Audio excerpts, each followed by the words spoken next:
एक महत्त्वाची बातमी, पडळकरांच्या वक्तव्याचे सांगलीत तिसऱ्या दिवशी सुद्धा पडसाद उमटतायत। दरम्यान सांगलीच्या ईश्वरपूरमध्ये आज बंदची हाक देण्यात आलेली आहे। अधिकची माहिती जाणून घेऊयात आमचे प्रतिनिधी भूषण पाटील यांच्याकडून। भूषण, काय अधिकचे अपडेट्स?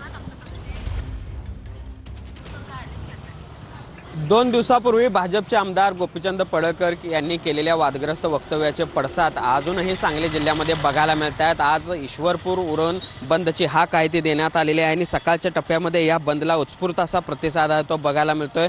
मुख्य बाजारपेठेतले सगळे हॉटेल्स, रेस्टॉरंट, त्याचबरोबर इतर देखील दुकानं जी आहेत ते आता पूर्णतः बंद असल्याचं बघायला मिळतंय। त्याचबरोबर उरणपूर या सगळ्या परिसरातील जयंत पाटील यांच्या समर्थकांनी ईश्वरपूर पेठ रास्ता रोको देखील केला जाणार आहे। 10च्या दरम्यान हा सगळा रास्ता रोको आहे तो केला जाणार आहे। त्यामुळे एकूणच आपण बघतोय जयंत पाटील यांच्या संदर्भात बोलताना जे काही वक्तव्य गोपीचंद पडळकर यांनी केलं त्या वक्तव्याला 2 दिवस उलटून देखील त्याचे पडसाद अजून देखील सांगली जिल्ह्यामध्ये विशेषतः ईश्वरपूर, उरण या सगळ्या परिसरामध्ये उमटत असताना आपल्याला बघायला मिळत आहे। इतकंच नाही तर सोमवारी देखील राष्ट्रवादीचे राज्यातले वरिष्ठ नेते जे आहेत ते सांगलीमध्ये येणार आहेत आणि राजाराम बापू पाटील यांच्या पुतळ्यासमोर नतमस्तक होणार आहेत आणि त्यामुळे एकूणच आता हे सगळं आंदोलन जे आहे किंवा या सगळ्या वक्तव्याचे पडसाद जे आहेत ते सांगलीपुरते मर्यादित राहिले नाहीत तर ते राज्यभरामध्ये आता याचे पडसाद उमटतील अशा पद्धतीची शक्यता जी आहे ती निर्माण झाल्याचं बघायला मिळतंय। मात्र तुर्तास आपण बघतोय या सगळ्या वक्तव्याच्या निषेधार्थ ईश्वरपूर, उरण बंदची हाक देण्यात आलेली होती आणि या बंदला आता उत्स्फूर्त असा प्रतिसाद नागरिकांकडून नक्कीच या संदर्भातले अपडेट्स भूषण घेत राहणार आहोत। तुर्तास धन्यवाद दिलेल्या या माहितीसाठी।